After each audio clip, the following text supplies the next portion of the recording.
कि शंकर जी के मंदिर जाते रहो, भगवान शिव को एक लोटा जल चढ़ाते रहो, शंकर भगवान को एक चावल का दाना चढ़ाते रहो, शिव के मंदिर में एक बेलपत्र चढ़ाते रहो, बेलपत्र ना मिले तो शंकर जी की उठाकर धोकर फिर चढ़ा दो, पानी ना मिले तो 3 बार ताली बजा दो, वो भी ना मिले तो शंकर के दरवाजे पर जाकर थोड़ा सा मुस्कुरा दो। भगवान शिव को लगेगा रोज आती है और मुस्कुरा के जाती है। पार्वती जी कहेगी मुस्कुरा इसलिए रही है कि 2 बार तो पशुपति व्रत कर लिए, रोज सोमवार का व्रत करती है, इसके बाद भी दुख नहीं कट रहा तो तुम्हें चिढ़ा कर जा रही है। शंकर जी कहेंगे अब इसका दुख मिटाना पड़ेगा, मुस्कुराओ उसके दरवाजे पर जाकर, उससे कहो तो दिल की बात। इस शरीर को लोग कहते हैं आपके गुरुजी ने कहा कि भगवान से कुछ नहीं मांगना चाहिए, पर हमारी तो शिव महापुराण की कथा कहती है जो कुछ भी मांगना संसार से मत मांगना, उस उदानी से मांगना, जो तुम्हें को देता है वो तुम्हें दे। आपके गुरुजी ने कहा भगवान से कुछ मत मांगो, पर हमारी शिव पुराण तो कहती है कि किसी से मत मांगो पर उससे मांगो, वो तुम्हारा बाप है, जगत का बाप, जगत का पिता, देवाधिदेव महादेव है, उसके पास चले जाओ दिल से।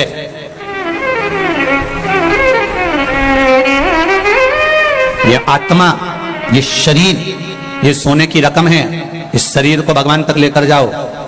दुख जब आता है तभी रकम दुकान पर जाती है, तो ये शरीर भी जब ही जाना चाहिए परमात्मा के द्वार। अब बहुत गंदा हो गया, बहुत तकलीफ में हूं, कहां जाऊं? सारी दुनिया में भटक कर देख लिया मैंने, कोई कहता है ये करो, कोई कहता है वो करो, कोई कहता है ये करो, कोई कहता है वो करो। जब देखो, जब यूट्यूब खोलो, फेसबुक खोलो, तो कहीं ना कहीं का महाराज मिल जाएगा बताता हुआ ये कर लो वो कर लो। अब कहीं नहीं जाऊंगी, अगर जाऊंगी तो एक लोटा जल लेकर शंकर के पास जाऊंगी, क्योंकि जल चढ़ाने में ना ढोंग है, ना प्रपंच है, ना छल है, ना बेईमानी है, ना किसी का मन दुख है, ना अपना मन दुख है। अपन शिव के भरोसे, बस उसके सहारे पर एक लोटा जल चढ़ा कर आऊंगी और उससे कहकर आऊंगी कि मैं तेरे भरोसे पर, तेरे भरोसे।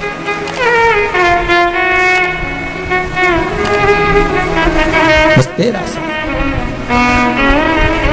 भोलेनाथ दया करना, मैं तेरे भरोसे हूँ।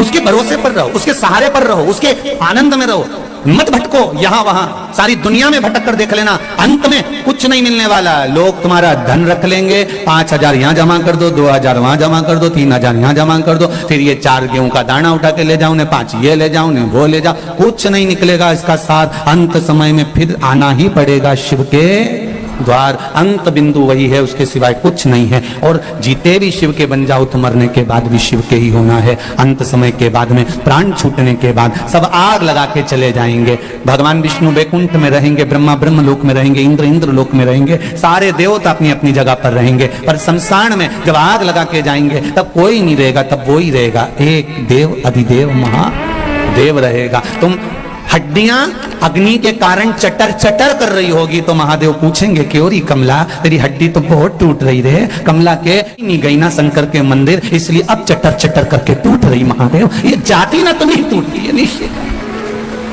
बहुत चटर चटर कर। जिंदा हो तब तक मोबाइल पे डीपी बदलते रहो, मरने के बाद तो एक फोटो फिक्स लगा रहेगा, फिर डीपी बदल ही नहीं पाओ।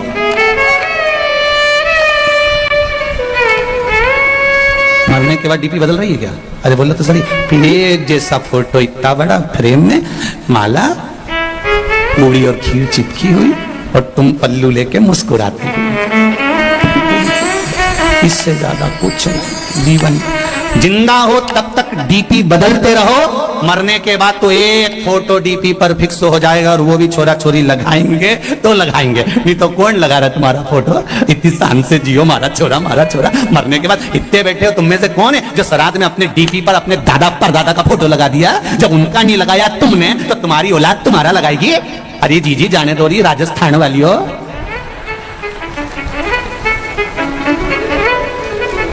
कोई नहीं याद करे, फालतू की बात। जब चले जाओ तो लोग बूंदी और सेव चढ़े खूब खाए, पर कोई नहीं याद करे। कौन याद करेगा? जिंदगी है, अलमस्त होकर जियो, रोके नहीं, खुश होकर जियो।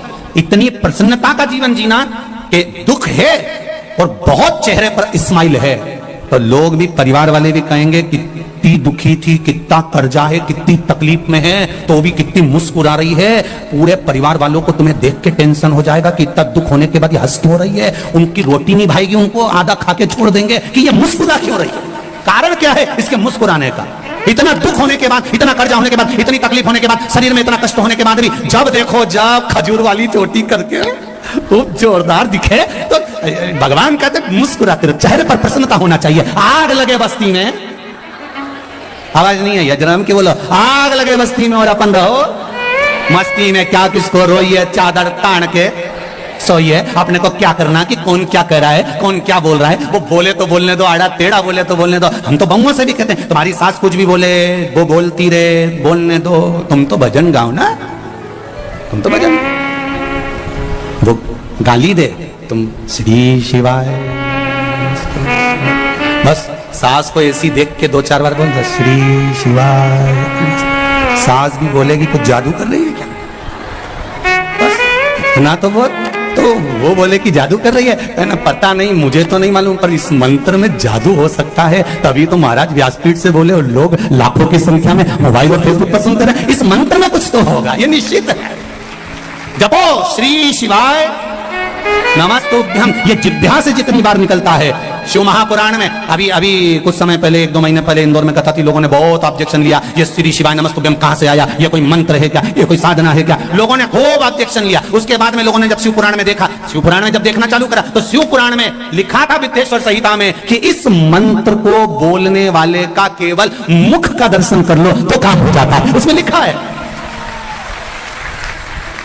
जब लोगों ने इस मंत्र का ऑब्जेक्शन लिया कि ये मंत्र क्यों, श्री शिवाय नमस्तुभ्यम कहां लिखा, इस मंत्र का क्या प्रयोग होता है, इसको क्यों जपा जाए, जब लोगों ने इसको जब जनमानस में भेज दिया कि ये तो सियोर वाला महाराज ने बनाया मंत्र, ये तो फालतू का है, ये तो होना ही नहीं चाहिए, ये तो ऐसा नहीं होना, तब लोगों ने फिर पुराण में ढूंढा कि आखिर लिखा कहां है। तब इनने ढूंढा तो उसमें लिखा हुआ आ गया कि इस मंत्र का जप करने वाला व्यक्ति इसको केवल मुंह से बोल भी ले और उसका चेहरा भी देख लो तो ही मनुष्य का सब कार्य सफल हो जाता है। तो फिर बोलने में अपना क्या जाता है, प्रेम से बोलो श्री शिवाय नमस्तुभ्यम।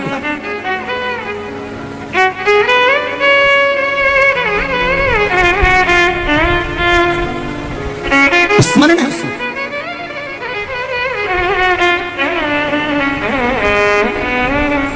लोगों का काम है भरमाना, लोगों का काम है भटकाना, पर शिव महापुराण कहती है आपको भटकना नहीं, आपको शरणागति लेना।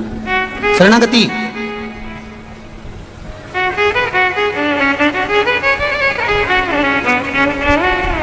विभीषण लंका में रहते थे, कैकेयी अयोध्या में रहती थी। कैकेयी अयोध्या में रहने के बाद भी नहीं सुधरी और विभीषण लंका में रहने के बाद भी नहीं बिगड़े। कारण भीतर का जो संस्कार होता है ना, इसको कोई मिटा नहीं सकता। विभीषण के भीतर ऐसा संस्कार था कि विभीषण उससे डोला नहीं, और कैकेयी के भीतर जिदपन था तो उसको कोई टोला कोई नहीं। आज हिंदू सनातन धर्म के जितने त्योहार आते हैं, हिंदू सनातन धर्म की होली आई तो लोगों ने कहा पानी बचाओ, रंग मत लगाओ। दिवाली आई बम फटाके मत फोड़ो, प्रदूषण आएगा। नवरात्रे आए गरबा मत खेलो, ये हो जाएगा वो हो जाएगा। जितने सनातन धर्म के त्योहार आते हैं उसमें कहीं ना कहीं हम उसको रोकने का प्रयास करते हैं, बल्कि प्रयास अपने मन के कंट्रोल पर होना चाहिए। जब विभीषण लंका में नहीं बिगड़ सकता, कैकेयी अवध में नहीं सुधर सकती, हमारा मन का कंट्रोल होना चाहिए। हम जाएं गरबा खेलने, हम जाएं होली खेलने, हम जाएं दीपावली मनाने के लिए। सनातन धर्म के त्योहार आए उसको उत्साह से मनाना चाहिए, उसको उमंगता से मनाना चाहिए,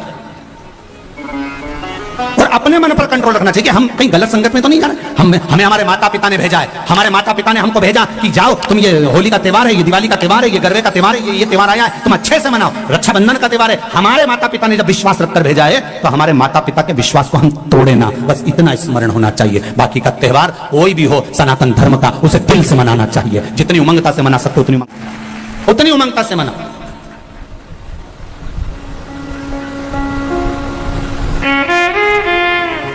प्रसन्न चित्तता में मनाइए, अपने जीवन को आनंद में जियो। बड़ी मुश्किल से नर्तन मिला है, ये लौटाने के काबिल नहीं है। महाराज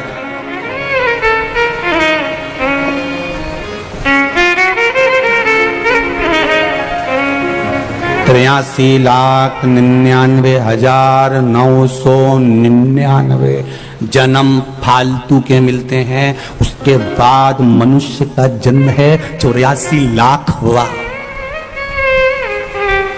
कितने जन्म निकल गए इससे पहले बोलो जरा? 83,99,999 जन्म। कभी मच्छर बने थे, कभी जुआ, कभी खटमल, कभी झिंगुर, कभी कीड़ा, कभी जलचर, कभी थलचर, ना जाने कितने कितने जन्म। 83,99,999 जन्म तो ये जीव जंतु के मिले थे। आखिरी का जन्म है 84 लाखवां जन्म। कौन सा? अरे बोलो जम के, मनुष्य का। और 84 लाखवां जन्म, और इसके बाद भी कोई गारंटी नहीं दी जी कि अपन वापिस मनुष्य बन जाएंगे।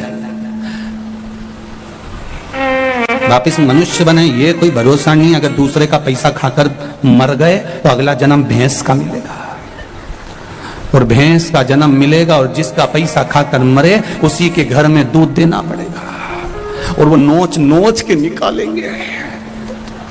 नोच खूब रोगी तुम भी कि हमने कौन सा पाप किया था जो इस सेठ जी के यहाँ सारा दूध देना पड़ रहा है। तो दूसरी भैंस समझाएगी तुम्हारे मोहल्ले की पड़ोसन, अरे अपन इसका खा के मर गए थे इसलिए निचोड़ निचोड़ के दे दो जब तक कर्जा पूरा नहीं हो जाए। खूब झूठ बोलेंगे, अपशब्द बोलेंगे तो अगला जन्म मेंढक का मिलेगा। जितना अनसन बोलेंगे तो हम तुम तो मेंढक बन जाएंगे, तुम मेंढकी बन जाओगे। बोलते एक जन्म 83,99,999 के बाद जो मिला है ये मनुष्य का शरीर बड़ा विचित्र है। अंतिम बिंदु है, आखिरी। और इसमें इतना हमें फालतू के प्रपंच में नहीं पड़ना। घर में रहो, परिवार में रहो, कितना भी झगड़ा हो, कभी लड़कर अपने मायके नहीं जाना, कभी लड़कर मत जा। इनकी छाती पे मूंग धलो पर मत जा। नहीं जाऊंगी जा। कोई कितना ही झगड़ा करे, सास कह भी देते हो तो तू तेरे पिताजी के पास जा, तू अपने बाप के घर जा। नहीं जाऊं, मैं तो शादी करके यहीं और यहीं रहो, और जितना ज्यादा लड़ाई झगड़ा हो उतनी जोरदार रोटी में घी डाल के खाओ, क्योंकि लड़ने के लिए फिर एनर्जी भी तो चाहिए। तो तुम तो अच्छा खाओ और फिर दूसरे दिन तैयार होकर फिर बैठ चल। पर नहीं जाऊंगी मायके तो नहीं जाऊंगी जा। पहले का जमाना था कि लड़के मायके चले जाते, नहीं जाऊंगे तो जा। सियोर वाला महाराज ने मना करा, साला सब्जी में बोला था मैं नहीं जाऊंगी। वो कितना ही कि मैं तेरा सामान रख दूं, पैक करके छोड़ आऊं, नहीं जाऊंगी जा। और अगर वो बाहर छोड़ भी दे तो शाम को जब गाय भैंस अपने घर जाए तो उसकी पूंछ पकड़ के अंदर चली जाओ, और वो बोले क्यों आई? कि मैं तो आई नहीं रही थी, भैंस ली आई। मैं थोड़ी ना, तुम तो पहुंच जाओ।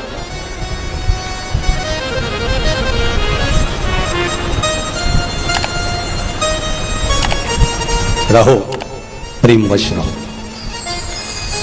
नियम ले लेना कि अब अपना 83,99,999 जन्म के बाद ये मनुष्य की देह मिली है, रोकर नहीं निकालूंगी, खुश होकर निकालूंगी। बीमारी आई है, रोग आया है, तकलीफ आई है, थोड़ा कर्जा हो गया है, टेंशन आ गया है, कोई बात नहीं। हर बात में एक बात को याद रखना कि मेरा देव अधिदेव महादेव मेरे साथ है, सब चिंता वो मिटा देगा। मेरा बालाजी सरकार बैठा है, सब टेंशन मिटा। क्यों सोचे किसके लिए? महाराज मान सम्मान दुनिया देती है, अपमान मेरा देव देता है। इसलिए देता है कि वो अपनी ओर उसको मोड़ लेता है। थोड़ा थोड़ा कोई कभी आड़ा टेढ़ा बोल दे तो गुस्सा नहीं होना, बहुत सोचना कि भगवान ने अपनी ओर खींचा।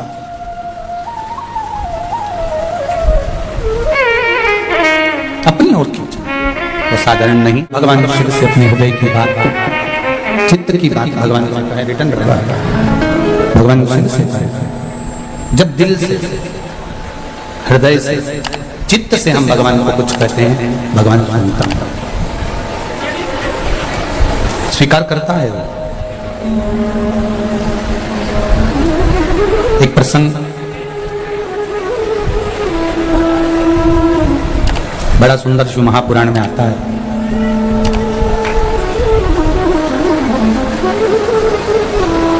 कि माता अंजना गौतम बाबा और मतंग बाबा के कहने पर आराधना कर कर जब शिव रूपी पुत्र को ही प्राप्त कर सकती हैं, तो भगवान के भजन में, भगवान की भक्ति में वो बल है कि हम भी परमात्मा से परमात्मा को ही प्राप्त कर सकते हैं।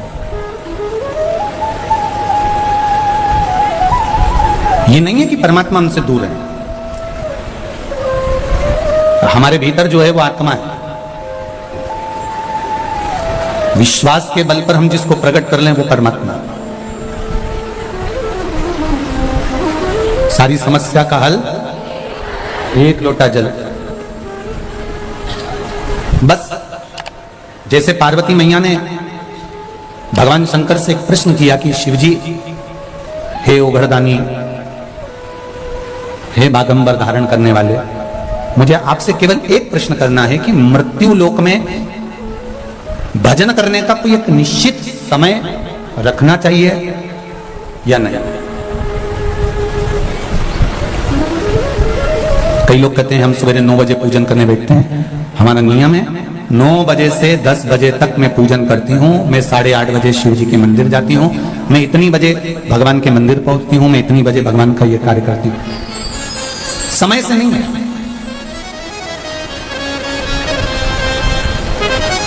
2 बहनें थी, घर में चक्की नहीं थी। जब घर में चक्की नहीं तो दोनों बहनों ने विचार करा कि फिर ये गेहूं को कहां ले जाकर पीसे। किसी पड़ोसी के यहां गई और पड़ोसी के यहां जाकर दोनों बहनें गेहूं पीसने लगी। एक बहन उसमें से गेहूं का दाना उठाती है, खाती है, पीसती रहती है। दूसरी देख रही है, पहली उठाती जाए, खाती जाए, पीसती जाए। किसी किसी की आदत रहती है कि वो गेहूं या बाजरा या जौ कुछ भी पीसते पीसते मुंह में का दाना पटक लेती है, खाती जाए। अब एक बहन तो मुंह में डालती जाए, खाती जाए, पीसती जाए। दूसरी मना कर रही है, क्यों पागल जैसे काम कर रही है। जब आटा पिस जाएगा, गेहूं का आटा हो जाएगा, तब घर पर चल के रोटी बना के खाएंगे। अभी तो मुंह में डाल रही है, अच्छी बात सुने ना। क्या कर रही है ये? बार बार बार बार बार बार बार एक एक दाने को उठाकर मुंह में डालती जा रही है। समझा है?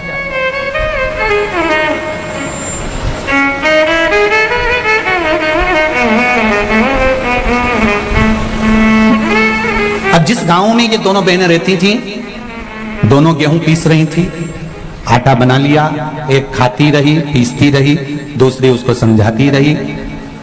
उसी गांव में कबीरदास जी रहते थे और उसी गांव में जब कबीरदास जी रहते तो ये दोनों बहनें जब आटा लेकर चली और चलते ही इन दोनों बहनों का पांव फिसल गया और फिसला और पूरा आटा कीचड़ में चला गया। अब आटा कीचड़ में गया, कबीरदास जी ने वहीं खड़े होकर बोल दिया, आटो पड़ो कीच में कछु न आयो हाथ, पीसत पीसत चबायो सोई निभायो साथ। अब कबीरदास जी लिख रहे हैं कि आटो पड़ो कीच में और कछु न आयो हाथ, और पीसत पीसत जो चबायो वही दियो साथ। शिव महापुराण में यही कह रही है कि भगवान के लिए अलग से समय निकालने की जरूरत नहीं है। अपनी चलती हुई जिंदगी में, चलती हुई चक्की में, चलते हुए समय में भगवान के नाम का दाना मुख में डालते चलो, कब जीवन निकल जाएगा और ये जीवन कब खप जाएगा, कोई भरोसा है क्या? और कई लोग इंतजार में बैठे हैं, अभी तो बचपन है, जवानी आएगी जब भजन करेंगे। अभी जवानी है, अधेड़ी आन दो जब भजन करेंगे। अभी अधेड़ी है, बुढ़ापा आन दो जब भजन करेंगे। उम्र का तुम्हारे को मालूम है कि तुम इतने साल में ही मरोगे? कोई जीवन का ठिकाना है क्या कि कब मर जाओगे?